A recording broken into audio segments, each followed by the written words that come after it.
Okay, so we are going to do our vocab and our fluency. So let's start with our vocab, our new vocab word for this week. And this is tying into the outsiders, which we just started. So we're going to use our vocab chart here. This is the one we use every single time.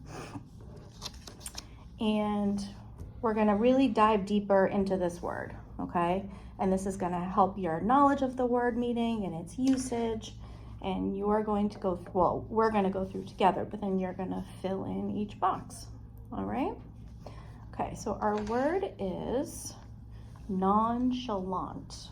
Nonchalant. So I actually have the word here for you to write. We can even listen to it.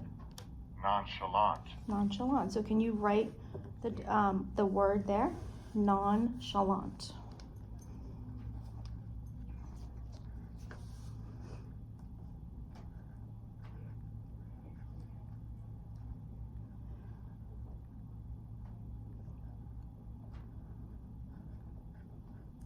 Nice job. So nonchalant.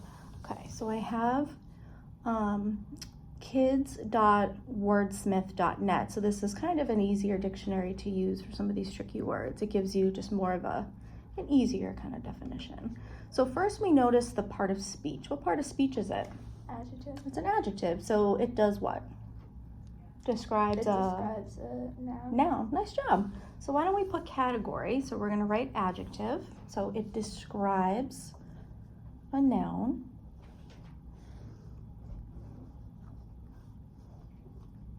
And we could also turn this into an adverb if we added ly, nonchalantly, then it could describe a verb. But let's just stick with nonchalant. We'll do adjective. Okay, so here's our definition. Not showing excitement or anxiety. Nice. Coolly confident, unflustered, or unworried. Casually indifferent. So what does nonchalant mean? Based off of what it's saying here. What does it mean? Not showing excitement or anxiety. Yeah, so we can write not showing excitement or anxiety. Nice.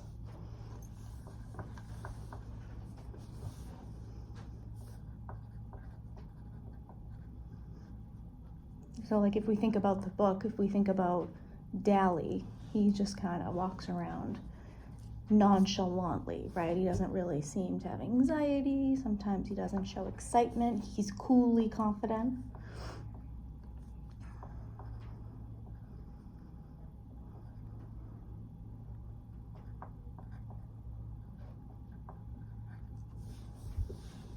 So not showing excitement or anxiety. Nice job. I'm just gonna make sure we have that spelling right. Excitement's a tricky word. Excitement, anxiety. Okay, so now when I look at this word and thinking kind of about morphemes, I see non. So let's say we didn't know what this word meant, but we see non in front of chalant. What does non kind of make us think of? Like no. Yeah, like no, so like not something, right? So let's make a connection here. So let's write non. Because we see non, and even if we didn't know the definition, we would say, well, it's something not. So something not. Yeah, so we can write non equals not. That's a good connection. Nice job. So now we also have some synonyms here, so words that mean the same. What do you think is a word that means the same as nonchalant if you had to pick one? Maybe pick like two.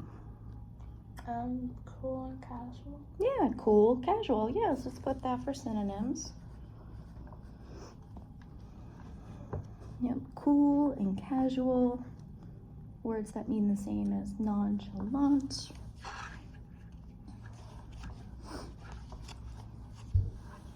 Cool and casual, nice. So now if those are synonyms, words that mean the same, what is the opposite of nonchalant? Like anxious. Yeah, anxious, right? Absolutely. But I read it here. Yep, so contrasting ideas, yep.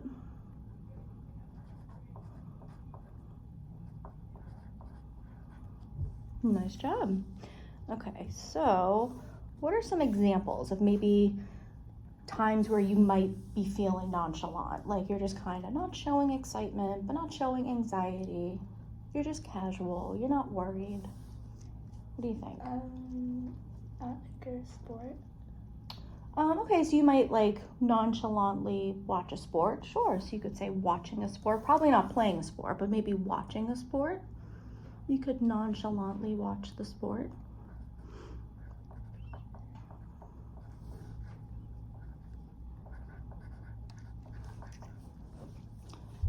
And then we just talked about Dally, right? So Dally is very nonchalant. Why is he a nonchalant character? Because he likes crying. Or like he's like, Well, he's like really cool, right? Yeah. Like coolly confident. So another example could be Dally, right?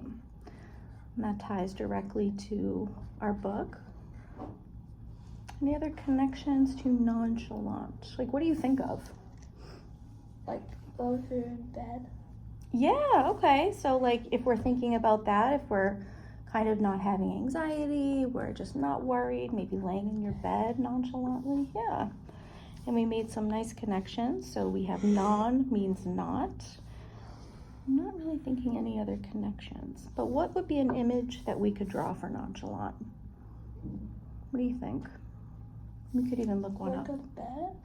You could do a bed, yeah, if that helps you to, Or like a pillow. yeah, absolutely. If that helps you, that is totally fine. I do like a pillow. Or Let's like maybe, I don't know. or maybe just put like a sleeping person, just so we can make sure that we remember that that's a pillow.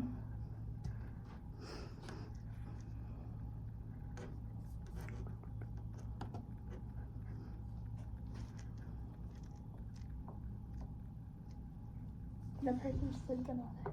The person's Just sleeping laying on on it, it. yeah. Almost like I think of too, maybe their hands are just like in the back of their head. Yeah, They're like they're just, sitting like, nonchalantly. Yeah. Nice job. So our word was nonchalant. We know it's an adjective. It describes a noun. We have our person laying down casually on their bed. Some synonyms. We have cool and casual. And if we're not cool and casual, we might be feeling anxious. You might nonchalantly watch a sport, be laying in your bed. We know that Dally is a nonchalant type of character. And then if we didn't know that nonchalant meant not showing excitement or anxiety, we could at least maybe think of non as being like not or no. So it's like not doing something. But nice job. So we have our chart here all filled out. Excellent. So what we're going to do now is we're going to do our fluency. So we are going to go to our Read Live, where we do this a couple times a week, and we just try to increase our words per minute. Do you know why we do fluency? Like, does that make sense to you, why we do this? Yeah. Why do you think we do fluency? To make us like be able to read better and understand. Yeah.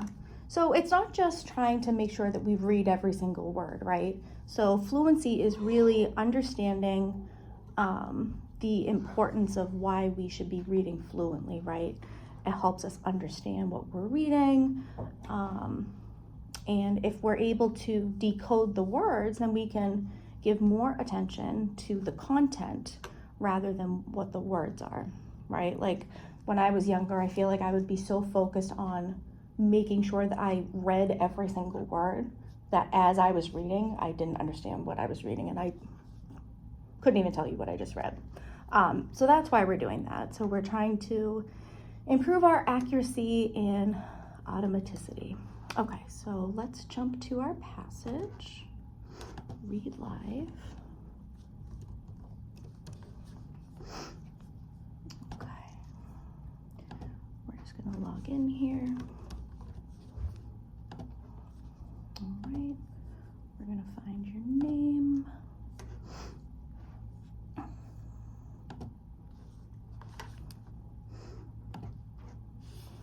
Click Start Read Along and read along as the story is read to you.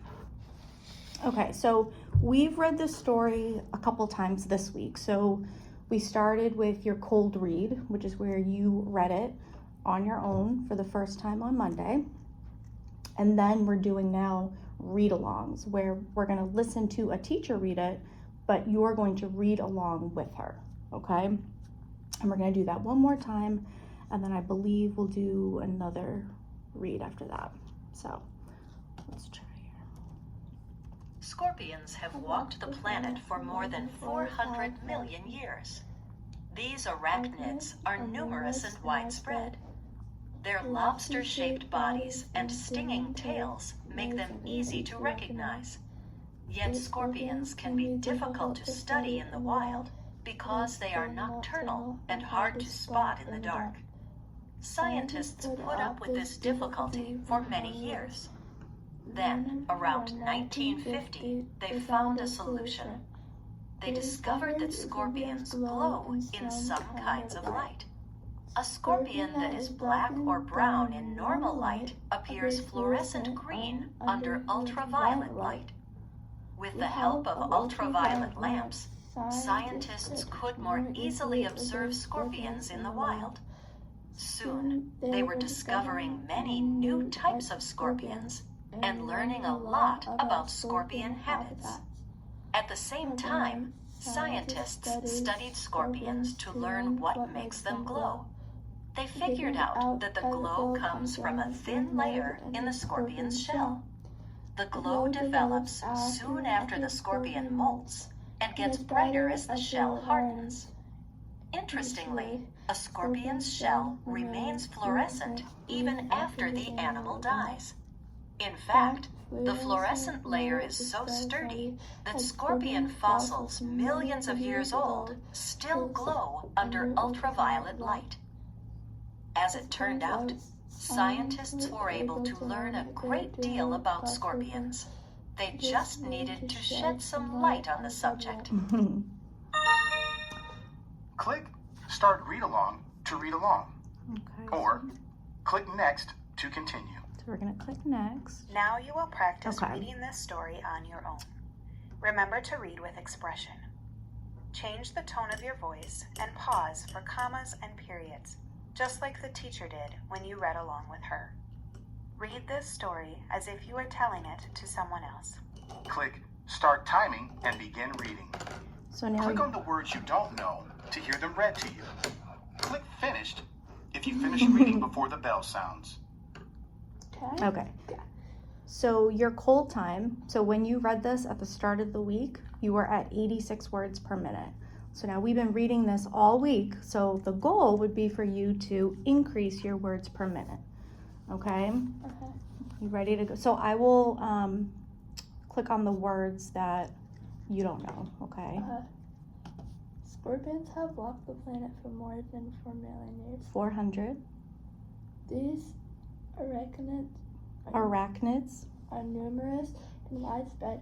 Their lobster-shaped bodies and stinging tails make them easy to recognize. Yet, scorpions can be difficult to study in the wild because they are nocturnal and hard to spot in the dark. Scientists put up with this difficulty for many years. Then, around 1950, they found a solution. They discovered scorpions glow in some kind of light. Scorpion that is black and brown in normal light appears Fluorescent. fluorescent green under ultraviolet light. With the help of ultraviolet lamps, scientists could more easily observe scorpions in the wild. Soon, they were discovering many new types of scorpions and learning. Okay. Click on the last word you read when the bell sounded. Okay, so we left off on You've reached learning. your goal. Nice you need job. to practice 2 more times. Click Start Timing to continue practicing. So look at that difference from your cold read to now your first practice read. That's awesome. Okay, so we can do it. What do? We do next? Oh no, I have to do it one more time. Oh, yeah, okay. Oh, scorpion. Yeah, that's okay. Click Start Timing Yeah, I'll start. and begin reading again. Okay. Scorpions have walked the planet for more than 400 million years. These arachnids are numerous and widespread. Their lobster-shaped bodies and skin and tails make them easy to recognize. Yet scorpions can be difficult to study in the wild. They are nocturnal and hard to spot in the dark. Scientists put up with this difficulty for many years. Then around 1950 they found a solution. They discovered that scorpions glow in some kind of light.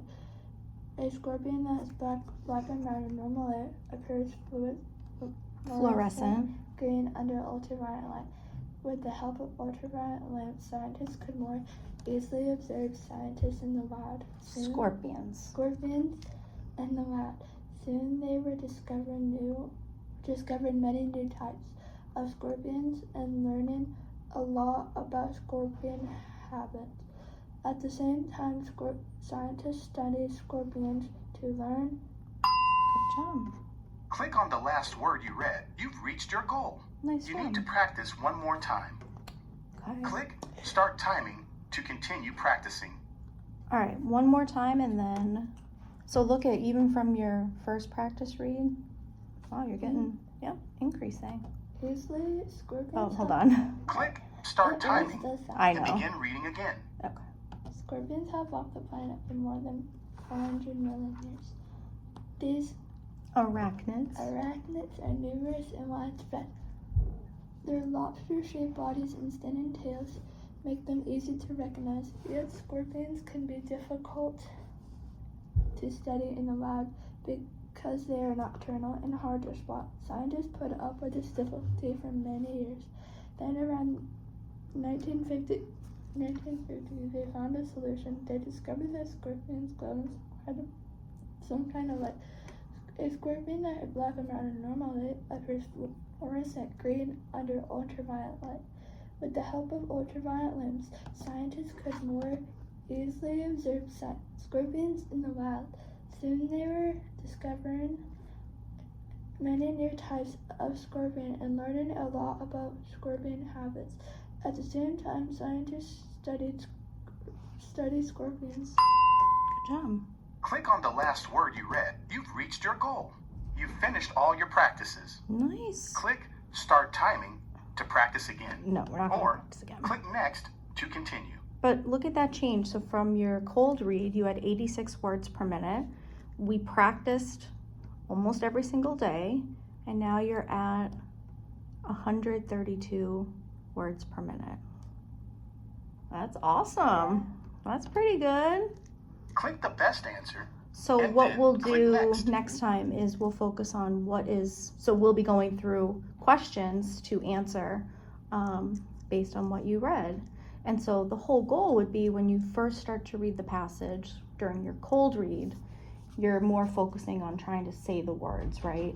And Yeah. maybe learning words that you don't know. But now that we've read it almost every single day, hopefully now you don't have to focus so much on reading every word, but absorbing the information. So we'll answer these questions next time.